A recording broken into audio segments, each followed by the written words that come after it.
In a world where change is often sought, there are extraordinary individuals who rise above the ordinary to make a lasting impact. Today, I present to you the remarkable journey of one such visionary, Miss Ela, the founder of the Laksh Foundation.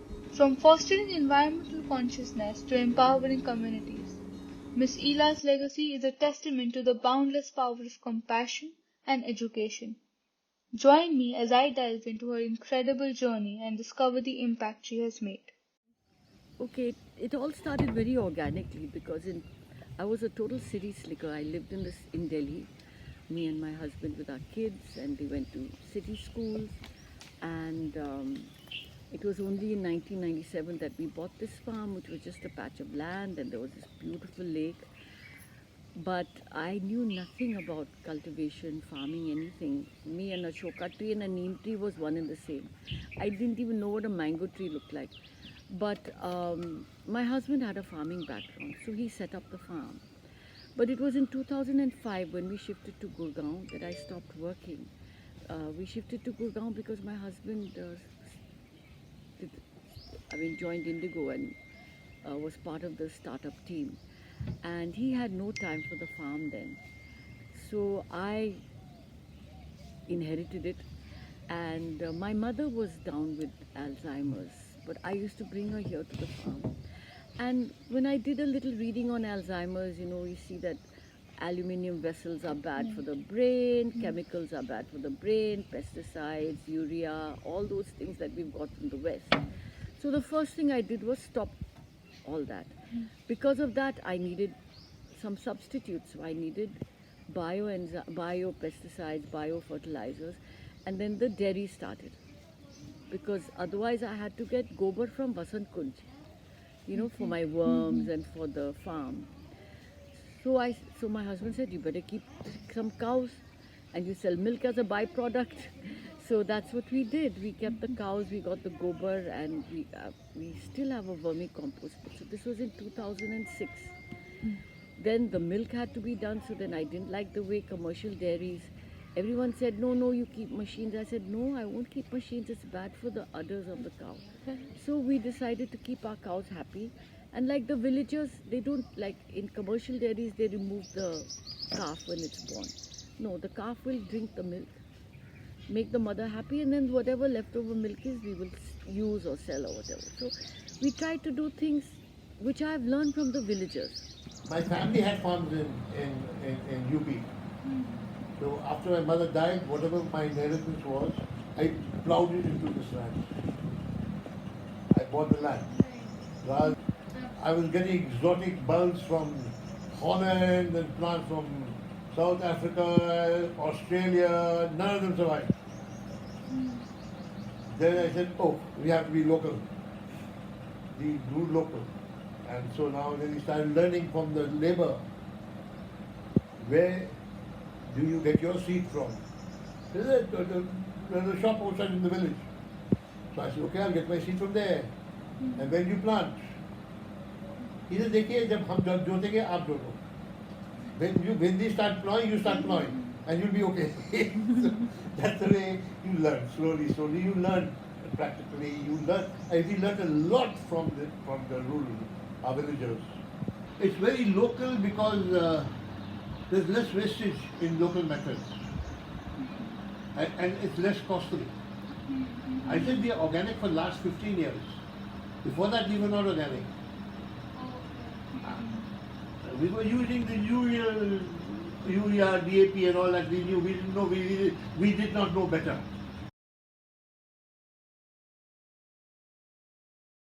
Kitchen है जिससे हम लकड़ी से खाना बनाते हैं चूल्हे पे, कड़ी, साग, चपाती और ये क्या बोलते हैं दूध बॉईल करते हैं, काउडन जो कंडा काउडन से पाती बनाते हैं, उससे हम ये दूध बॉईल करते हैं. जब खाना सर्व करते हैं तो उसके नीचे कोले बनाते हैं तो वो 2 घंटे तक खाना चस गर्म रहता है और आराम से खा सकते हैं एंजॉय करते करते.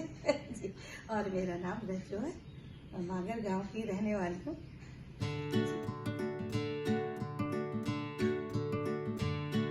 And while all this was going on, and I was coming to the village every day from Gurgaon, I saw that these young kids were just rolling on the road, and some of our staff who are from the village were getting their kids to help them in the fields. And that went totally against my dream. When we started coming here, when the mining started, we used to see a lot of kids, little kids who should have been in school, were not in school, were breaking pathar. If you see some walls in fancy houses, you have a blue colored stone. That's known as a mangal blue. And they cut it in the shape of a brick. They keep chipping it. It's very expensive. In the 90s, one brick of that used to cost 9 rupees. While today, a brick of normal brick made from the kiln is $6 today. Those days it was $2. So imagine, it is a very valuable stone. And so we said, okay, let's get them out of this. So we took a little place on hire and we built a small school there. And mostly for the girls and boys, and taught them basic hygiene. You taught them yourself? Not me, Ela and all. I was never here. And by we, I mean Ela and her friends. And so we built the first toilet for girls in 2009. Before the government of India, before Modi even knew of Swachh Bharat. So we taught them you have to wash your hands after you go to the loo, and you have to wash your hands before eating. Basic hygiene, how to wear STs, why STs are important, you know, all that was taught to them. And basic that thing we were doing. We had children 18 years and 5 years altogether. And then a lady who was in college in Sriram around my time, she became the director of Sriram schools. Her name was old in Abasud, then she became Abba Adams. Now she's running a small thing and she's a consultant. So Warwick University was looking to partner with someone here. And so they contacted Abba. Abba said, listen. And what Abba told us was, don't go and make a school. There are too many of them. You start working with the government schools. Because the government school is where the child gets his identity form and his certification. All their parents are uneducated. They don't know their own birthdays, they don't know when they were married, they don't know when the child was married, they don't have birth certificate, they have nothing. So whatever they give as a birth date, that becomes the guy's entry. And a private school, how do you do it? So work with the government school. In the present education system, most people can't pass a board exam without tuition. Tuitions are expensive. Either their parents are uneducated, they can't afford tuitions, they're poor, so you provide them tuition. So we started that over here in Mangal village, a small center where the Mangal children used to come. And that's when Warwick joined in. And they liked the concept. So then we started what is known as the Laksh Warwick program. We started in 2009, all the way up till 2020 when the pandemic hit. They used to send us 12 volunteers for 3 months in summer. But those volunteers, they were girls and boys, who were either postgraduates or undergraduates who would volunteer. So we would host them here, and then they would work with our educators in a teacher program, teach them how to research a subject. Nowhere in our tuition centers is there mugging or learning by rote. From 9 to 1 the teachers collect here in the library. You've got computers, they do a lesson plan, they were taught how to make lesson plans. Now who are our teachers? We can't afford to hire trained tutors. So we have one teacher, mother language medium. The rest were, we identified the smart people. Right. The people with raw intelligence, and fast track them through open 10th and 12th. Okay. We fast them What through is open that? 1st and 10th, and then supporting them in the higher studies. They become our educators. Right. But most of them are on online courses, huh? Not attending. So they became our teachers. And so they are educators. Now we have 6 villages, about 1,500 kids, about 45 educators, out of 50% of women, of which of 50%, 50% are Muslim women. Okay. Because everything around here is Muslim. Now, there's an important point I'm making. When a Muslim girl gets into puberty, they put her in a madrasa. Fortunately, the madrasa closing time and the government school closing time is the same. So some of those girls convinced their parents to come to the tuition center. And the tuition center, then they started open school and they got themselves a normal education. Now you have those Muslim girls over here and they come in jeans and everything. And they're really peppy. And they play their games and all that, whatever games they have, sort of team building exercises that the Warwick people have taught them. So that's the thing. Now, in that area, now we have started something else, where Eid not ISIL not either. They started Mangal Eco Club. Which started with the help of Warwick University.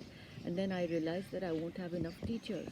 So who will teach the kids from the village who we could identify as being dynamic?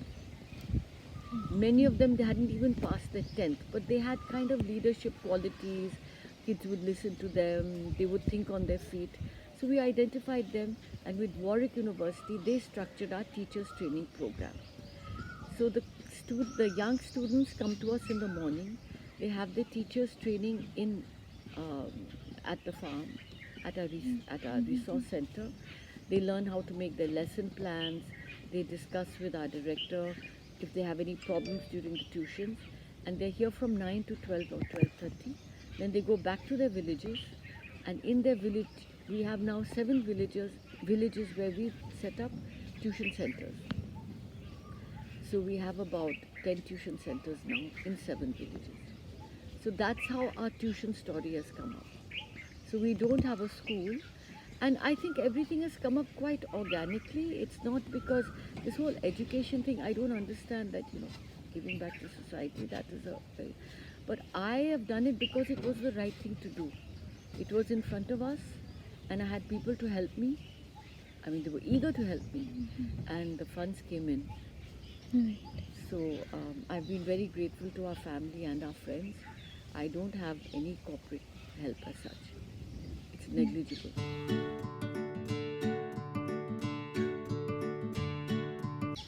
So then the women's cell came up then because the mothers who used to drop their children to our school, they used to go, in those days there was mining going on in the Aravalis.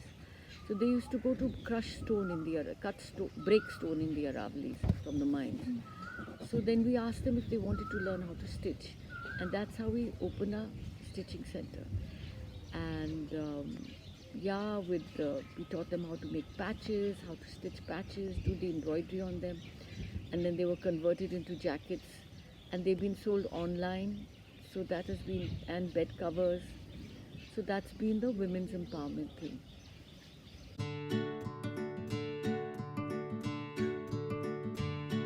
गांव में कुछ भी पहले waste नहीं होता था. पानी even कच्ची सड़कें थी, पूरा वैसे था, कच्चा था, तब भी पानी कहीं पे भरा हुआ नहीं मिलता था क्योंकि वो जो भी पानी होता था वो ज़मीन सोख लेती थी और वो नीचे ज़मीन के अंदर चला जाता था. तो अभी क्या हो गया है कि ये इंफ्रास्ट्रक्चर डेवलपमेंट के नाम पे गवर्नमेंट जो है हर जगह हर गांव में पक्की सड़कें, पक्की नालियां, हर गली में पक्की सड़क बनी हुई है. तो जो भी थोड़ा बहुत पानी होता है, जितना भी जो कैचमेंट है, जो रिचार्ज एरिया है, जो मिट्टी की लेयर है वो तो बंद होगी पूरे ऊपर, क्योंकि उस पर सीमेंट कंक्रीट आ गया। तो जो सारा पानी है वो बहकर कहीं ऐसी जगह पे जाएगा जहाँ से जिसका उस जगह का कैचमेंट से कोई लेना देना ही नहीं है। तो इससे जो ग्राउंड वाटर है उसका लेवल नीचे दिनों दिन नीचे जाता जा रहा है। तो ये चीज़ें हमने बचपन में देखा है, तो बहुत सारा पानी होता था और कुछ भी कहीं पे भरा हुआ नहीं होता था, या कहीं पे कीचड़ नहीं होता था। लेकिन अभी हर जगह पक्की सड़क होने के बावजूद भी कीचड़ मिलेगा आपको, और पानी का जो लेवल है वो तो नीचे ही जाता जा रहा है, नीचे जाता जा रहा है। प्लस इलेक्ट्रिसिटी और बहुत सारे जो मॉडर्न जो टेक्नोलॉजी की वजह से जो पानी को ग्राउंड से बाहर निकालने के जो संसाधन आ गए, वो आए हैं कि कोई चीज़ हम जल्दी कर सकें और कम समय में ज़्यादा कर सकें, उसके लिए आए हैं। लेकिन अब उनका मिसयूज़ हो रहा है पूरी तरह से। जैसे कि एग्जांपल, गांव में अगर किसी को भैंस नहलानी हो तो वो 3 फेज़ की 20 HP की मोटर चला के और भैंस को नहलाएगा। अब वो 15 मिनट लगाएगा, 20 मिनट लगाएगा, और उस 20 मिनट में 1000 लीटर पानी बहे या 2000 लीटर पानी बहे, 3000 लीटर पानी बहे, वो सारा का सारा नाली के द्वारा किसी ड्रेनेज में जाके मिल जाएगा, और ड्रेनेज जाके आगे किसी नदी में डालेगा। तो वो जो रिचार्ज वाला सिस्टम है वो बिल्कुल ऑलमोस्ट ब्लॉक होता जा रहा है गांव में भी। I'll tell you, water conservation we formally are just getting into. And I told you that in 19, when I visited Kilonia, Bunker Roy had mentioned that water conservation is the main thing. And there are these friends of ours who had done a presentation to the government where they had shown that Gurgaon is not going to have any water from 2030. So these are all scary things. And from a fully filled up lake, which was the catchment area for the rainwater, which was full even in February, March, April, even in the summer months before monsoons. We've seen it gone dry. People are building over there. So that's scary. That just shows you that the water levels are going down. And in some parts of our village where the water levels was just even less than 100 feet, some parts of the village has gone down to 400 or 500 feet and hit rock. We've kind of identified an area where we're going to start it on a very, very simple basis. A very interesting thing that Sunil told us is that the toilet water or the toilet waste does not enter the drains of the outside drains. It's only kitchen water or dishwater, things like that enter the outside drains. The toilet waste goes into septic tanks. So that makes it a lot simpler. So if we are trying to look at one gully of a mohalla, which will eventually join the old wells. So by doing that, the wastewater, instead of just going into some evaporating or creating keychad and a puddle somewhere, it will go into one of the older wells, and a natural way of filtration will be organized. What they call STP, an abbreviation I've just learned. So we're trying to look at a natural, chemically free way. Every morning I just do a prayer of gratitude. Every morning and every evening, because this has changed my life completely. It has added so much more to that, so many dimensions to my life, mine personally. And for me, this is the most beautiful place in the world. I wouldn't have wanted to live anywhere else. So I think we're very blessed. We really are very blessed. I must share with you a story. There's a boy called Nishu. He works, his mother used to work for us. So he was a little boy, tiny little boy, 5-year-old, when I met him for the first time in 2000. Yeah, that's it. And his mother used to look after our school when he had the school. And so instead of, he used to help his mother by picking up the jhadu and sweeping. Little 5-year-old child. So I used to get very angry with the mother and all that, but I used to tell her that this child has been born just to look after you. Anyway. So then karte he studied studied with us through the National Open School. As soon as he was 18, he said he wanted a job on the farm. So we gave him a job on the farm. But I insisted that he study. He used to look after my dairy. And we have one solar light at the dairy. Under that light he used to study. And he passed his 10th and his 12th papers there. Like that. So he's my Abraham Lincoln. And in addition to all of the other accomplishments, this is a story that is engraved in my heart. 10 years ago, when I'd gone for funding to a corporate, they said, "Where do you see yourself in 10 years? And I just looked at his face and I said, I don't know. I don't want to give any false promises. I only know that right now I'm doing this and this is what it involves. And obviously I want it to be a success. I don't want, the money to go here, there, everywhere. I'm responsible for every penny. I'm responsible to the person who donates to me, and I'm responsible to the villagers. I have responsibility both ways. So to answer your question, I'll say, I don't know where this is going to take us. I only know that I'm doing something right now. And as long as I'm doing something right now, I hope and I'm sure it will carry on.